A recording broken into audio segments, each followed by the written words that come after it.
of Environment and Natural Resources, Regional Office Number 5, ang programang Kapalibutan Ta at Tamanon Ta. Kapalibutan Ta at Tamanon Ta. Programang magtataunin informasyon asin kaaraman, manungod sa satuyang kapalibutan, asin sa mandato ka Department of Environment and Natural Resources. Kapalibutan Ta at Tamanon Ta. Ngunyan, ang sa indong makakaibahan.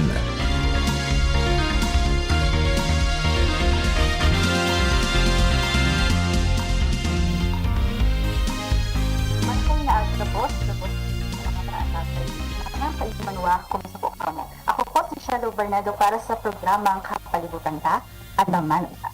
Makakaibahan nito kami ngunyan na Webes, pecha 5 kan bulan ng Setyembre taon 2024. Asin mapaabot po kami sa inyo ng mga impormasyong may kinaaraman sa pang-araw na buhay bilang sarong namamanwaan na nagmamakulog sa sutong kapalibutan.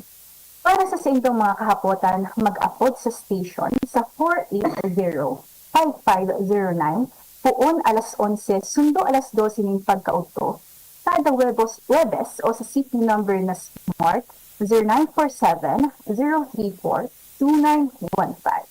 Pwede man po kang magbulok sa samong opisina, Lunes, sundo Biyernes, puon alas 8, sundo alas 5 ng hapon.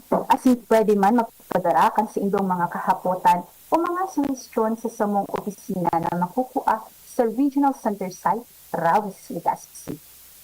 Kami sa Indoman na naantabayanan sa internet asin sa Facebook page ng DNR. Ang DENR Munyan. Ang DENR Munyan. Mga pangyayari asin aktibidades sa implementasyon kan mga programa kan Department of Environment and Natural Resources, lokal asin nasyonal. Anion ang sa indong tagapagbareta.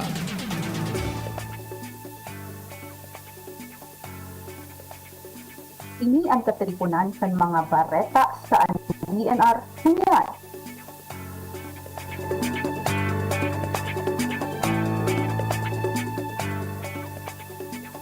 DNR Bicol nakikisumaro sa pagselebrar kan Maritime and Archipelagic Nation Awareness Month.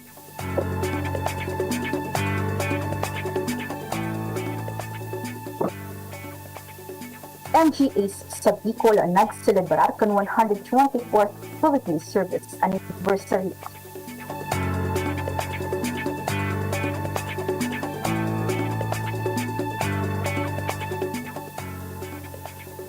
Advanced Writing Strategy Workshop nakapalaan ng isang tubos sa DNR Bicol.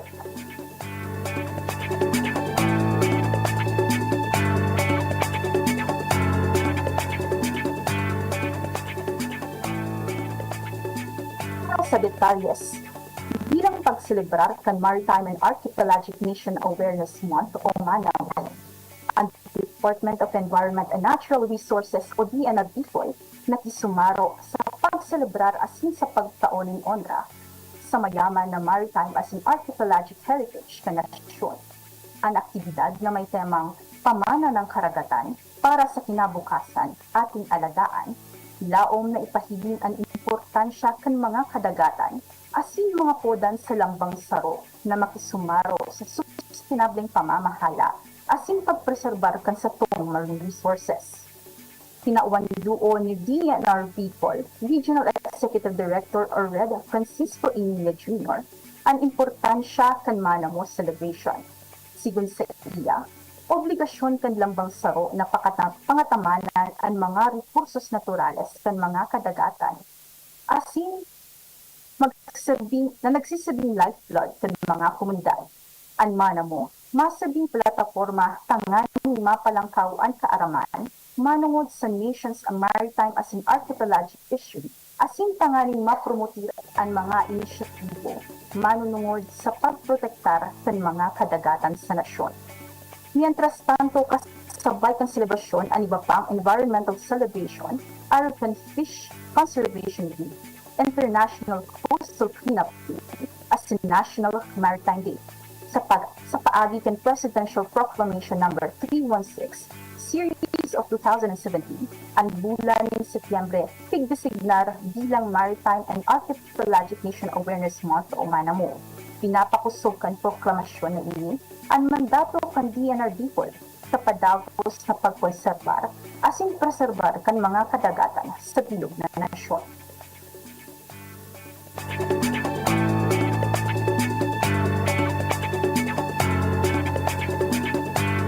Mientras tanto, maglain-lain na national government agency sa rehiyon ang nagmarcha palibot sa Bicol Regional Center site sa Rawis, Legazpi City kan Setyembre 4, 2024 para sa grand opening ng 124th Philippine Civil Service Anniversary Celebration na may temang Transforming Public Service in the Next Decade, Tuning Agile and Future-Ready Servant Heroes.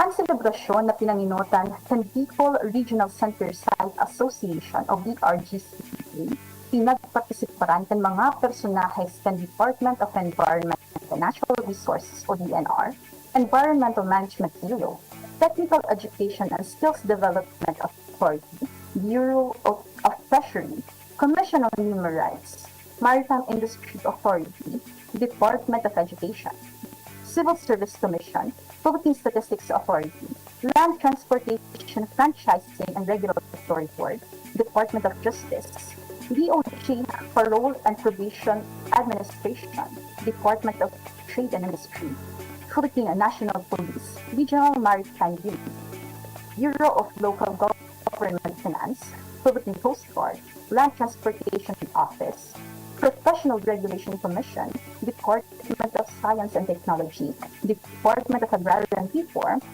Commission on Audit, Department of Transportation, as in Philippine Sports Authority. Sa ilang mensahe, maugmang welcome ni DNR Bicol Regional Executive Director or RED Francisco Emilia Jr.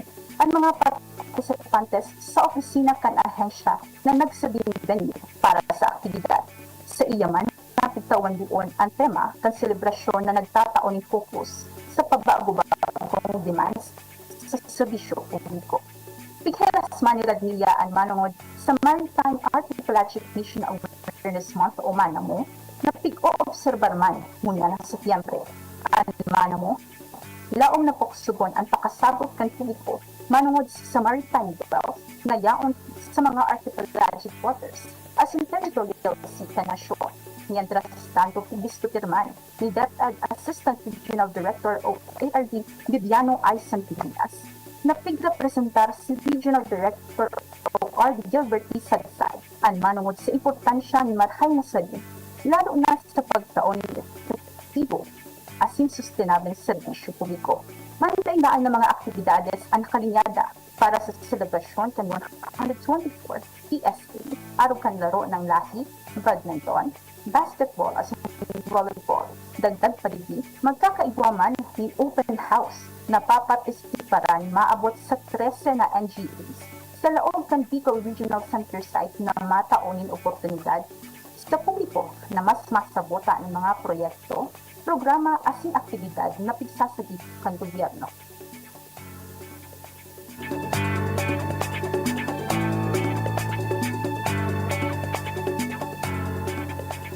Sa ibong nalado, ang Department of Environment and Natural Resources o DNR Bicol magkakaigwan ng Advanced Writing Strategy Workshop na may temang Practicing Communication Excellence. Advanced Writing Strategies mula na Setyembre 5 hasta 6 sa DNR Bicol, Hamada Hall, Rawis, Legazpi City. Ang duwang adlaw na aktibidad may katuyuhan na mapakarahay ang mga kakayahan sa komunikasyon ng mga empleyado ng DNR Bicol sa paagi na advanced writing technique. Mientras tanto, ang workshop matampok ng mga ekspertong may masiwas na eksperyensya sa professional communication as in writing na mataon ng mahalagang pananaw as in praktikal na kakayahan na pwedeng i-aplikar ni direkta kan mga partisipantes sa pagtrabaho nila sa departamento. So sa inyong mensahe, sinabi ni DNR Bicol Regional Executive Director o RED Francisco Emilia Jr. na ang epektibong komunikasyon, importante, tanganin makapagsabi ng matanos sa publiko asin sa paagi ng training na ini, inaasigurar na makakataon ng mas marhay na kalidad na serbisyo ang DNR para sa groups. Ini ang kateleponan kan mga baret. Sa DNR, punyan. Kapalibutan ko, namumuktan ko. Kapalibutan ko, namumuktan ko.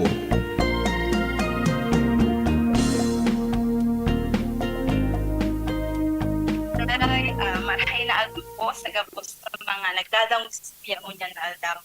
So sana po i-upload ko Google kanina kasi sabi ni wait lang. Sabi kasi po yung kairibahan digdi sa opisina paputol-putol daw ang news kaya kuni sa ako ay nagpapalit din sa kuyang headset. So marhay na aga po sa girares itong mga paraan tabay. Sana po okay kamo niya na aldaw nin September. So, happy 124th Philippine Civil Service Anniversary po sa gabos ng mga empleyado kang gobyerno. So, kung nadawang po nindo sa samuyang bareta, kasuhapon nga ni, nag-celebrate po kang 124th PCSA ang mga personahes kang gobyerno digdi sa regional center site sa Rawis, Legazpi City. So ang naging venue po naging selebrasyon is dito po sa DNR Bicol. As in kasuhapon kadako nagtiripon ang mga empleyado kan gobyerno digdi sa samuyang gymnasium. As in igdahulo na mga Filipino food lalo ka mga kakanin ang tig-serve kang mga statuyang tawag digdi mga agencies para sa mga empleyado ninda. So, good morning po sa gabos ng mga empleyado kan gobyerno na nagdadamog sa tuyang niya. So, medyo nawalit po ako kay aloy din po kitang day naghirilingan digis sa tuyang programa. So, sa gabos po na nagdadamog ako po giraray si Shelo Barnedo, ang CDO1 po kang DNR Bicol. As in, gusto ko man pong bation ang mga pag-iriba ko digdi sa Regional Center Site, Rawis, Legazpi City, kay John, kay Judy, kay Ma'am Ansi, as in kay Ma'am Joanna. Yaon mo niyan sa event kang DOH. So, meron po, ang aram ko, igwasindang awarding para sa digdi ano na nga NNC yan sa National Nutrition Council. So, si Ma'am Joanne po Mariscotas yaon po dyan para mag-atendir. As in, binabati ko man po ang gabos ng mga empleyados kan DNR Bicol dyan po sa opisina kan samuyang Assistant Regional Director for Management Services, Technical Services, Special Concerns, at in sa mga personahes po, mga mahihigos na personahes kan Office of the Regional Executive Director. Good morning po sa inyo ka po. So, ngunya na aldaw po, pag-uururunan ta po ang manunungod sa ozone depleting substances. So bago po palang kita mag jump sa satuyang topic mo na aldaw, gusto ko lang pong ihirat sa indo ining DNR on Wheels. DNR on Wheels. So sa September 13 po 2024, magkakaigwa po ang Penro Albay ni DNR Wheels sa ina nga ni dyan? Sama nito Albay. So sa mga paradangog ta po dyan na gustong may mga concerns regarding sa pagpapatitulo kasi indang mga daga, residential man o agricultural, pwede po kamo magduman sa event na ini kan Penro Albay. As in, yaong po, presente po dyan ang satuyang mga personahe sa Penro Albay. Tanganing tawan po kamo nin i-guide po kamo sa mga requirements na kinakaipuhan nindo i-provide tangani na maparikas ang maparikas ang pagtao sa induhang titulo na tiga-applyan po nindo. Igwa man po dyan ng mga sa permitting, ang aram ko na sa wildlife permitting, sa mga transportation po. Igwa din po dyan na itatao ang mga personahes kan Penro Albay. So, magduman na lang po kamo sama nito sa September 13 para po dyan sa programa po kang DNR on Wheels. So, sa giraray ngunyan pong aldaw, pag-uururunan ta po ang manunungod sa ozone depleting substances. So, nag-jump ako digdi sa programa yun. Sabi ko, curious talaga ako kung ano ining ozone depleting substances kay kako wala man ako masyadong alam. So, sarabay po kitang mag-ukod kung ano nga ni ining topic tangon yan para hugunta po ang mga impormasyong iheheras at kuyakan sa tuyang guests ngunya na aldaw. Ini po an matibay na Senior Environmental Management Specialist kan Environmental Management Bureau si Ma'am Eileen B. Bellarmino. Good morning po, Ma'am Eileen. Okay, maray na aldaw po sa tuyang gabos, maray na aldaw po sa mga paradangog, and maray na aldaw po sa imo Ma'am Ma'am Shelo. Opo. Clear man po ako, ma'am. Nadadaog mo man po Yes ako. po, opo. Ayan. So, data na po pagparapahalo yun ini. Ano po ba ini? Pwede mo po ba kami, Ma'am Eileen, tawanan kadikit na impormasyon manunugod di sa ozone depleting substances. Ano po ba ining ODS na pigsasabi ta po? Sige po. Unang ta po iyan, ma'am. Sige. Ang ozone depleting substances, iyo po ini sa mga chemical substances na nakakapag-deplete or siya po yung nagkukos na magnipis po ang sa tuyang ozone layer. So, ano po ba ining ozone layer? So, sabi po sa internet, ang ozone layer daw po is a natural layer of gas in the atmosphere that protects human and other living organisms. So sa madaling sabi po, ining ozone layer daw po, ini po so nagsisirbing payong po kang mundo, pinoprotektahan po kita kaini sa mga ultraviolet, harmful ultraviolet radiation na pinag-iimit po kang sun.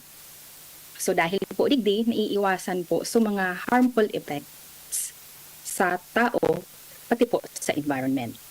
Ma'am Eileen, igwa po ba ng mga iba't ibang characterization ining ODS ta? Ano po ba ang mga ODS na pisasabi ta?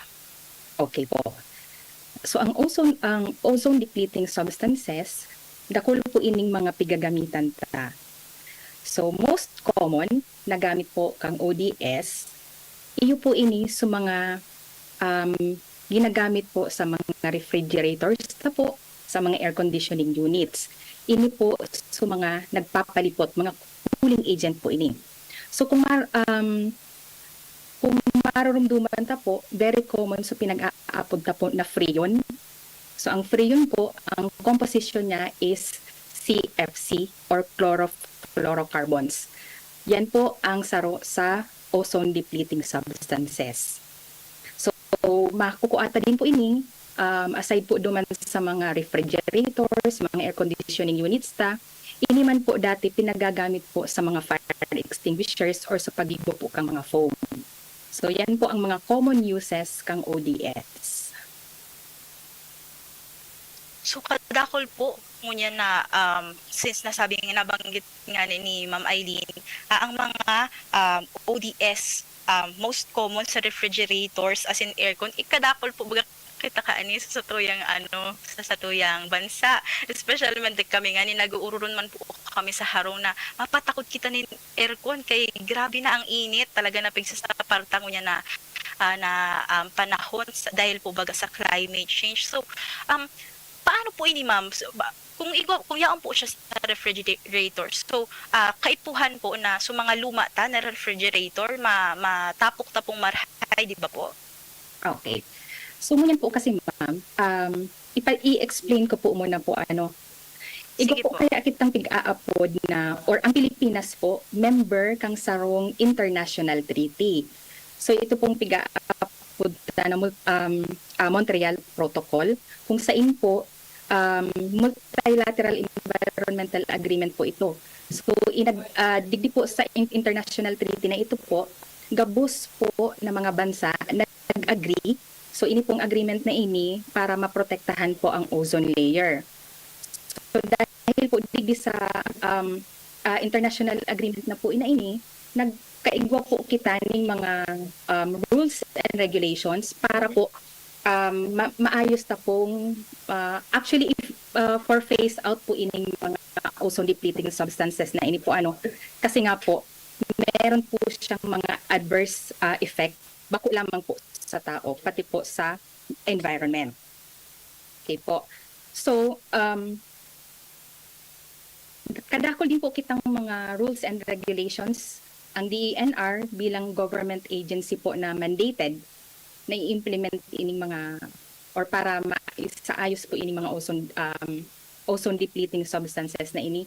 Igwa po kita ang batas, yung RA 6969, and may mga department orders din po kitang pinaluwas para po ma-regulate or ma-control ta po ang paggamit kang ODS. So sa ngunyan po, gradual po ang phase out takang ODS. So yung mga bago pong mga kagamitan, bago pong mga appliances ta na nagagamit kay itong mga cooling agents, deita na po piga-allow na magamit itong mga ODS. So igwa na po kitang niya na mga alternatives na pigagamit. So katabang ta po, dakol po kitang mga partner agencies para po maayos tang para po ma-regulate ta, makontrol ta po ining mga ODS na ini. Saro po sa mga partner agencies ta po, itong TESDA, ang Bureau of Customs din po, kasi sinda po ang nagko-control kang paglaog po kang mga chemicals po na inisatuya sa Philippines. So, yun po, madam. Nabanggit mo, Ma'am Eileen, sumanunong sa Montreal Protocol. So, kang naisabatas po ini na Montreal Protocol na ini. Paano po, ma'am, siya nakatabang? Grabe po ba ang naging tabang niya sa diit po ka di mga ODS Yes, ma'am. to yung atmosphere? Grabe po ang tabang kaining Montreal Protocol na ini. Nagkaigwa po kasi yan may pondo po kasi iyan. So yan pong pondo, tatabang po yan sa mga developing countries. So nagkakaupo sindang pondo, lalo na po duman sa mga countries na unstable pa po ang mga economies. So para po matabangan sinda, para sa pag-transition po ninda from ODS, paduman po sa mga alternatives. Kasi di man po baga basta-basta ang pagpalit, di pwede ang abrupt na pagpalit kang mga arog ini. So kasi apektado po pirmi ang economy ta may mga business sectors, mga private sectors po kitang apektado. So paluway-luway ta po ining pigigibo, katabang ta po ining Montreal Protocol. Opo. Bako lang po pati ini sa pondo, mama, nagtatabang din po sinda sa pagtatao po sa tuya king mga information, kung ano po ang mga status, and kung paano, ginagay po kita kaini kung paano ang tamang para po maayos tang ma-manage ini mga ODS na ini.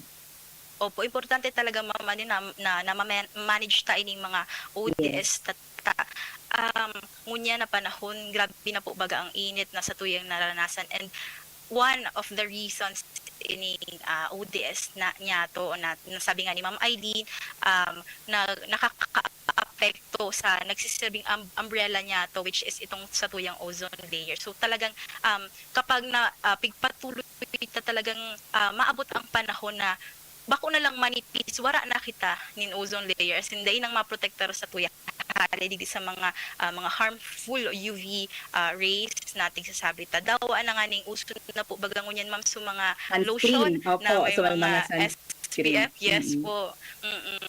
So kung mag-abot kita sa panahon na talagang sira na sa tuyang ozone, garo feel day naman kita kan mapaprotektahan. Data na po diba? sana iyan, ma'am, pagpaabuton sa aron kayan. Diba? Yes. Opo.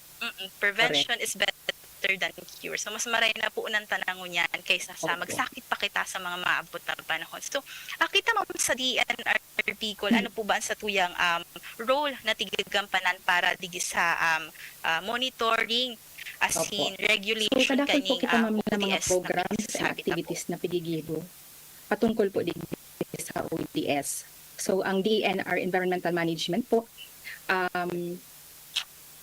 kadakol pong mga information and education campaign na pigigibo, nagkakandak po kita ki mga webinars para po maaraman kang mga tao kung ano po ba ini, kasi bako po kita kabos aware kung ano po ini ano. And sa mga private sectors naman po, sa mga stakeholders ta. So patuloy po yung mga ginagawa natin na pagtatao po sa indaki mga technical assistance, lalo po ining mga service providers, mga dealers and resellers po kang ODS. So, constant po ang pagtatauta sa inda kay mga technical assistants, ina-update po sa sinda, halimbawa kung paano po ang hahandle po kaining mga chemicals na ini, kung paano po ta maiiwasan na dai siya mai-release sa environment ta. Kasi once na i-release po yan, kasi gas po bagay yan, paano to siya makontrol? Di ta naman siya mahabol. Kaya dumanta po pigi-iwasan. So, may mga pigtatao po kitang mga assistants po sa inda. And sa mga kaakian po, pigtatao po kita ki mga pa-seminar po sa inda, mga orientation, kung ano po ini, para ma-raise ta po ang awareness pag-abot sa ODS. Opo. Ma'am Eileen, kaso bago po nabanggit mo na mga bagong unya na tigluluwas na mga appliances Yes. igwa na kita na mga wara na po ba? Opo. Wara ng Opo, ODS na substance. So, ano po bang taon, ma'am, ang para lang po sa impormasyon kan sa tuyang mga sa tuyang publiko. So may mga ref na po na haloy na. Kaso rin po ba nag-start ang release ng Actually mga po, as appliances early na mayo as na kainin DS ta? 1998 or 2000, nagpuuna po kita kang paluway-luway na pag-phase out or paggamit kay itong mga CFC. So, may timeline po kaya yan kasi di man po pwedeng biglaan ang pag-phase out ta. Tapos, nakulon po kasing classic yung mga ODS. So, padiit-diit, based po duman sa pinakamalala na epekto, paluway-luway. So, sa ngunyan po, wala na po kitang pigagamit. So, halimbawa po ang mga sasakyan tanong niyan. Di ba may mga air conditioning po siya. So, diin na po kita nag-aalaw na maggamit sinda kang ODS. So, ang very common kung madangog ta po, ang pigkagamit ta po sa mga sasakyan ta is R134A. Yan po ang common sa mga, aram po yan kang may mga sasakyan, So, yan po na R134A, iyon na po iyan so alternative. Iyon na po yan so ipinalit duman sa ODS. So, ini po mga manufacturers kang mga appliances ta, aram naman po ninda yan. So, diin na po sinda piga-alaw na maggamit ka ining mga ODS. Yan. Makaugma mamamalaw, haloy na palan ini talagang pupush kan sa tuyang na mawara ining ODS kasi Opo. talagang importante na ma-regulate ta ang kakaigwanin ODS sa mga kagamitan na tigagamit ta puro daw yung nga ni so ozone ta nga ni manipis ng manipis. So dikti po sa tuya, ma'am, kumusta po ang relationship ta sa mga private sectors na tiga-apod ta? Yes. Na pagtigi-inform po ni Indusinda manong digdi sa mga regulasyon. Opo. Actually, ma'am, halos yearly po nagkakandak po kita sa indaki mga technical assistance pinapaapodan tapos sinda para sa mga trainings and workshop para ma-update po sinda. So minsan po bako lang po ang EMB Regional Office ang nagigibo kaini, pati po sa EMB Central Office nagdidigdi po sinda sa tuya sa Bicol Region para mas lalo po sindang matawanan kay asistensya. So aside po digdi sa mga training, seminars and workshop na pigtataot po sa inda, regular din po ang monitoring na pigigibot ta. So pigihiling ta po ang mga lugar ninda, pigo-obserbahan ta po, pimo-monitor ta kung paano ninda ito pigagamit. So mga na-recover ninda sa ininda pigkakaag, paano po ninda ito pigdi-dispose. So yun po ang piga-monitor ta. Constant po yan. Regular ang monitoring ta po para ma-check ta na maayos po ninda itong nag-give. So yan. Sa mga bago po na nag-tune in sa tuyang programa, so tigdidiscuss po ngunyan kan sa tuyang guest na si Ma'am Eileen Bibelarmino ang manungon po sa ozone depleting substances. So kaso bago po nabanggit po ni Ma'am Eileen na ini po sa tuyang ODS, iyo po ini ang nagkakausa kang pagnipis sa tuyang ozone layers. Ngunyan po tigdidiskutir po ni Ma'am Eileen kung kung ano ang mga activities na tigigibo po hindi yan nagbikot tangani na makatabang sa regulate kaini mga tigsasabitang ozone depleting substances. So ako personally gusto ko pong maaraman kung paano ang reaksyon kang mga sa tuyang local government units kapag nagduduman po kamo sa mga sa indang sa mga LGUs tangani na i-educate sinda kaining manunungod sa ODS. So pero bago po inisimbagon ka sa tuyang guest na si Ma'am Eileen, kakaiba po muna kita nin time check. So it's already 11:32 in the morning. An oras hatod sa Indokang. Unilab, yan ang alagang Unilab. Ang simpleng pampakilig, nor sinigang. San Miguel Beer. Sali na sa San Miguel Beer, Tansan, Katutak, Panalo under the Crown promo at baka manalo ng up to 100 million worth of prizes. DENR Antabay. DENR Antabay. Ito sa Girara, marahay na hapon, aga pa pala, aga sa tuyang mga paraan tabay, ngunyan na aldaw. Ngunyan po, kaiba tapos sa tuyang programang Kapalibutan Ta at amanon ta ang Apulidio. Ayan na, ang matibay na personahe sa Environmental Management Bureau na si Ma'am Eileen Bibelarmino. As in, kasi bago-bago kita magkaigwanin time check, magkaigwanin break, sabi ko, gusto kong maharaman kung paano ang naging reaction ka sa tuyang mga LGUs kasi syempre po baga ang pag nabanggit nga ni Ma'am Eileen Kasubago, ang mga ODS, yaw nini sa mga DOT, igagamit na pangural daw, most common sa refrigerator, as in mga aircon na feeling ko kada ko sa ito ma'am, nagkaigo po ba ka mo ng time na nagbabahay-bahay ka mo para digdi sa para sa IEC nindo tangani na magkaunin impormasyon manunungod sa ozone depleting substances po? Di man po kami ma'am naghaharong-harong pero dakulon po kami mga series of webinars na pinagigibo, seminars, part po yan kang IEC kasi igwaman po kami digdi Information and Education Unit. So sila po ang nagaluwas para po maibahagi po sa mga tao kung ano po ba ito, information dissemination. So sa part naman po ng, kasi ang pinaka talagang nito is yung mga private sectors po. So doon po tayo muna nagfo-focus kasi sila po ang pinaka gumagamit.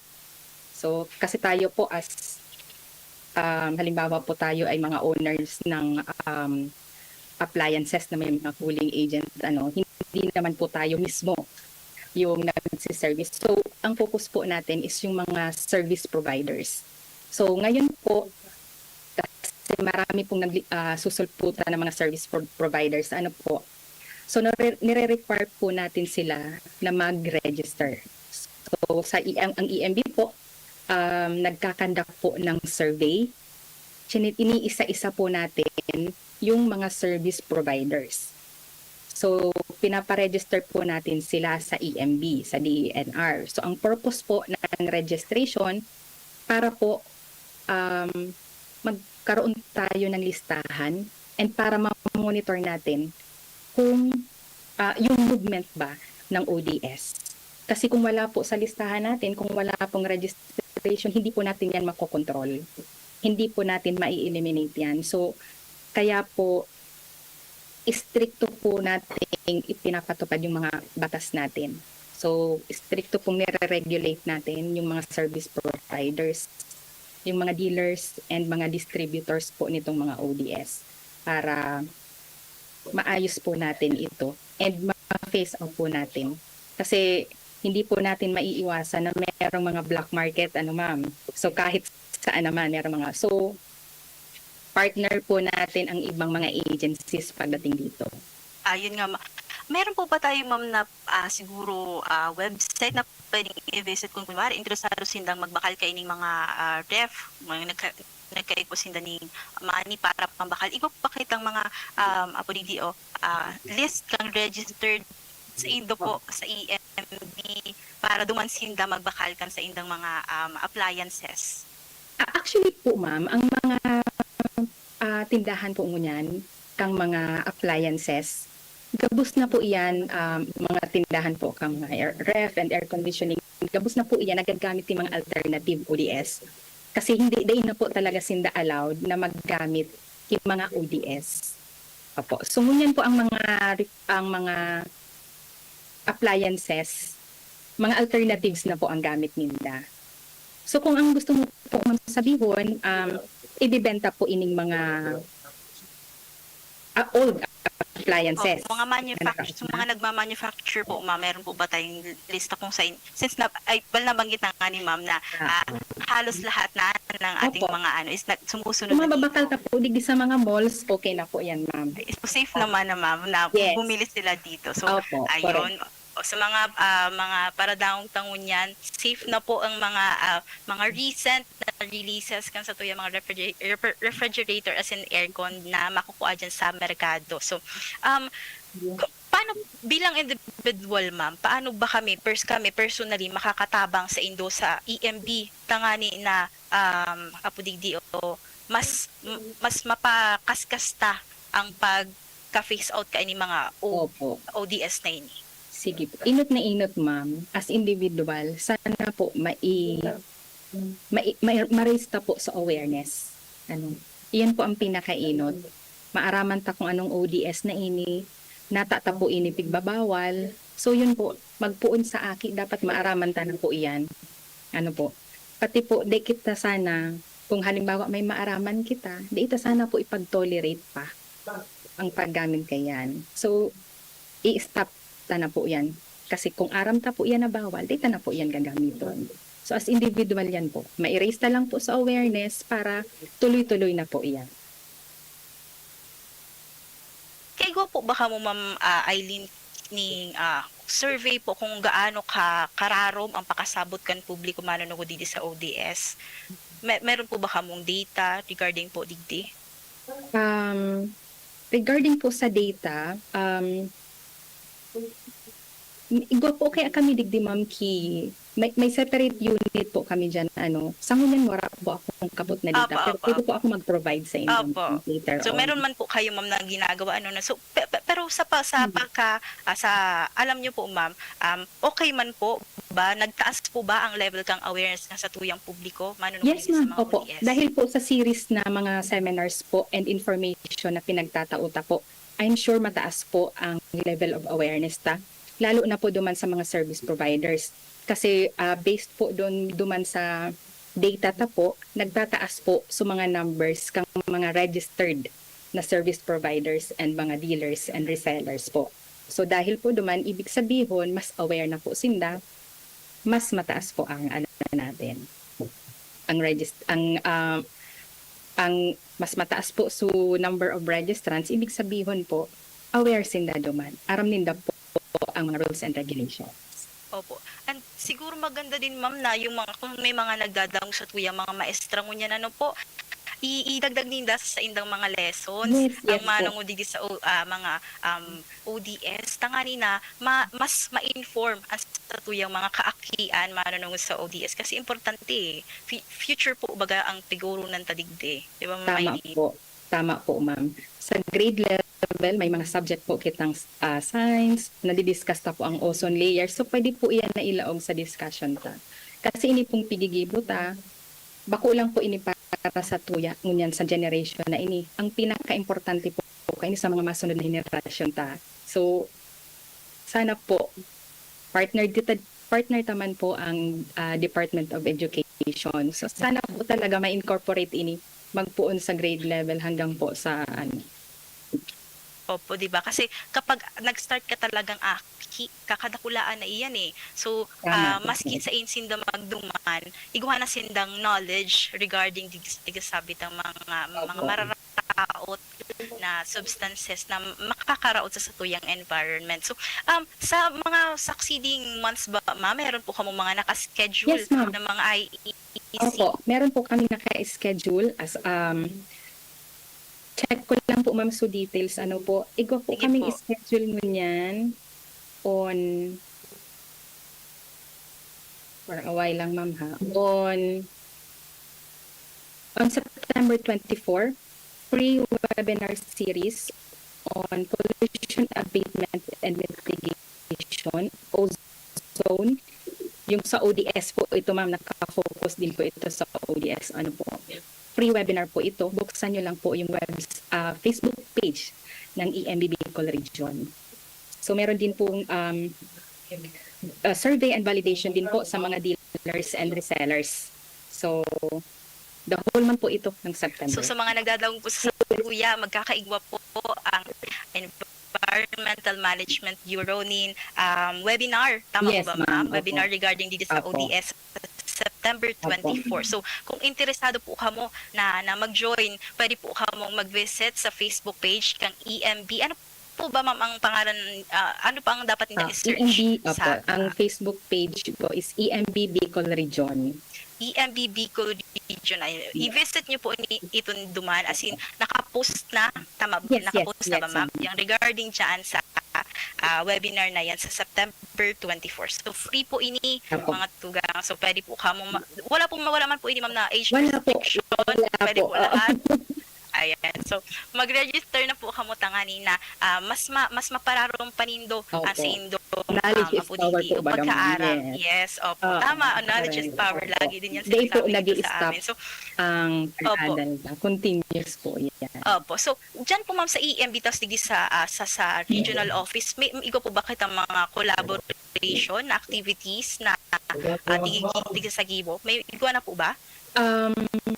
Yan ang i-check ko po ma'am sa Opo, kasi parang nakafocus kasi ang EMB talaga sa inyo po talaga, 'di ba? Mandato ng EMB ang manunungod Yes, yes. sa mga sa water quality, sa air quality, sa inyo po yan. So, environmental. importante talaga na magkaigwa din mga collaboration sa mga Yes. para mas dakol na tao ang maabot kay ni sa tuyang mga information, education and communication campaigns. So, may gusto pa baka mo ma'am iheras manunungod dito sa ODS sa mga siguro advice nindo sa publiko kung sakali man na igwa pa sindanin kapot na kaito pang panahon kung kunwari may mga raot sindang ref, paano mo ba ninda ito Okay. Siguro, Opo. ito pong sa mga may raot na ref. Kasi sa haloy ng panahon po na pig face out na po ini ano. Opo. So, malamang nawara na Wala ito. na. na ito. Pero may separate po kaya kitang guidelines o may separate pong batas sa pag-dispose naman po kay ining mga goods, ining mga raot po nating appliances.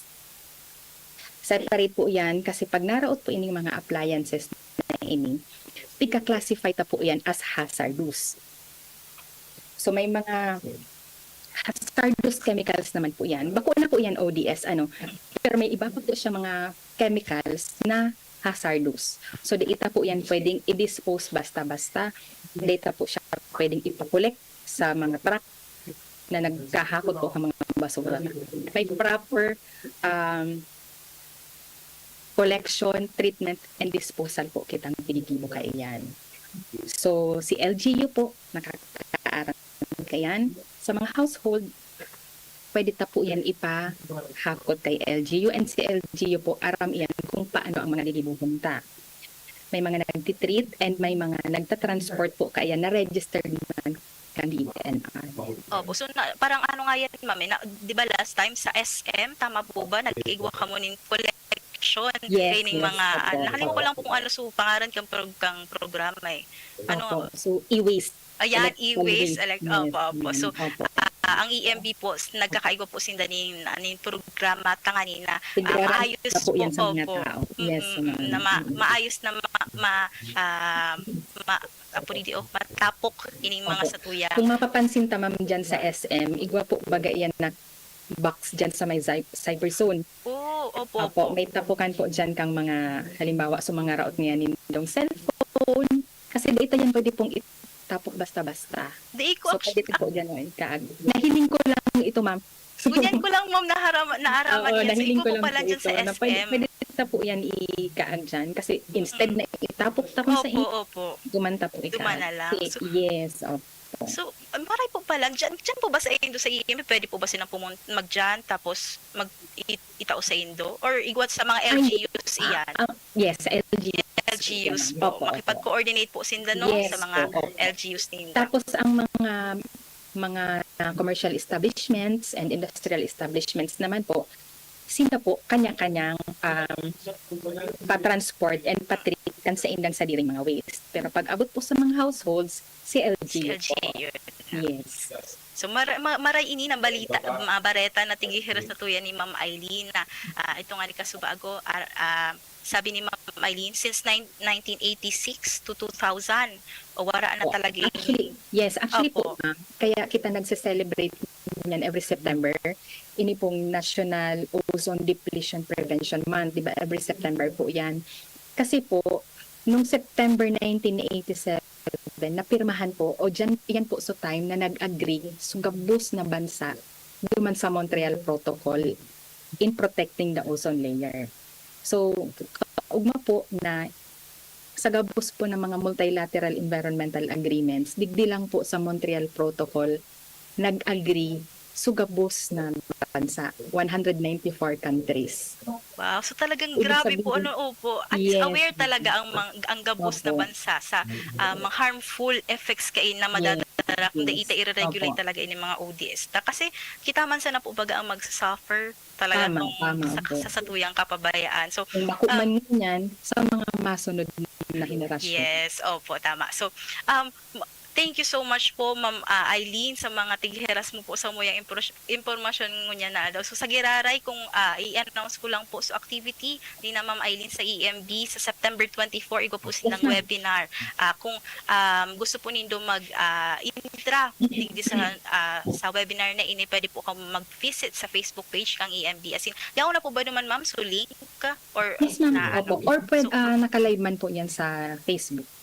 okay, so other than that, meron pa po ba kamo Ma'am Eileen na gustong i-promote sa satuyang kahit po hindi this September sa mga masunod na months, meron pa po ba kayong mga gustong i-promote po? Sa pagkakaaram ko po, ma'am, next month, October, yung sa lead naman po. Lead compounds. Yan, importante din ang Opo, lead. Kasi na-discuss na po. Yes, So, ma'am. Opo.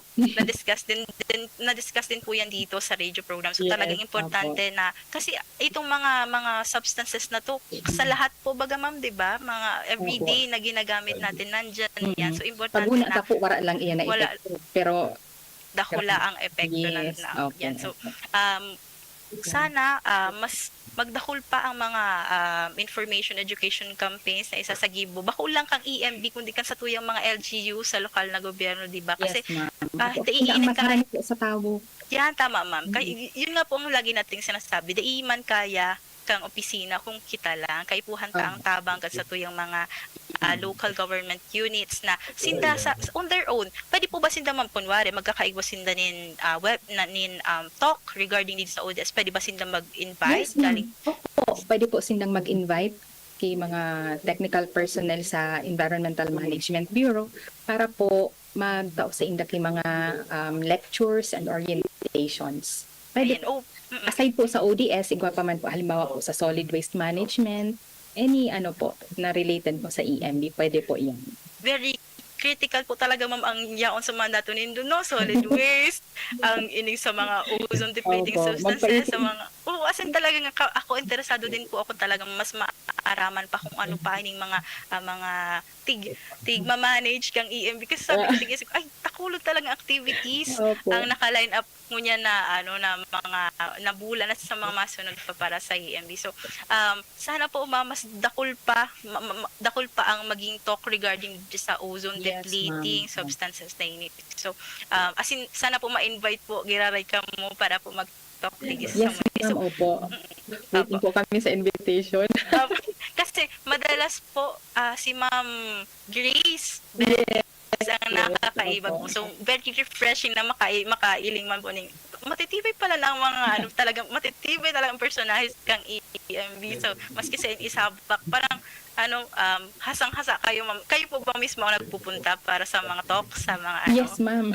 kayo po talaga. So, kaya Opo. pala sanay na sanay din magsalita si Ma'am Eileen. So, meron po ba kayo ma'am gustong batiin dyan sa inyo, sa opisina ninyo? Pwede niyo Yes, pong ma'am. batiin sila ngayon. Shout out po. Shout out po sa aming regional director, si R.D. Gurley, and kay Sir Henry sa aming pong division chief, kay Chief Ray Monreal sa division chief po ng Environmental Monitoring and Enforcement Division, and sa aming pong chief and Chief Finance and Admin Division, kay Attorney Carmen, and sa lahat po ng mga ka-opisina po natin. And sa inyo din po, ma'am, sa DENR. Opo. Kami din po, ma'am, dito sa RC. Nagpapasalamat din kami kay Ma'am Abus sa inyo po sa pagpapaunlak, giraray kan sa kan sa muyang imbitasyon. Kasi alam ko, last week, EMB ang naging guest namin. Ngunyan, EMB na naman. Talagang very maganda po ang relationship Yes. kang regional offices ng EMB. So thank you so much po kay Ma'am Abu sa padagos na pagpapadara nin matibay na personalis tangani mag-discuss ka din mga relevant na issues niya sa panahon ta. So sa giraray po nakaibahan ta po ngunya na daw si Ma'am Eileen D. Belarmino ang Senior Environmental Management Specialist kang Environmental Management Bureau. Asin sa ngaran po kan sa muyang mahigos asin matibay na Regional Executive Director na si Red Francisco Toto E. Media Jr. Ako po si Shelo Bernardo asin ini po ang sa tuyang naging programa ang Kapalibutan Ta at Taman. Thank you so much po.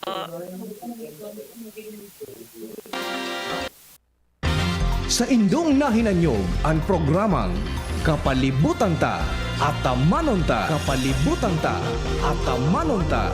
Diyos mabalos sa indong pag-antabay.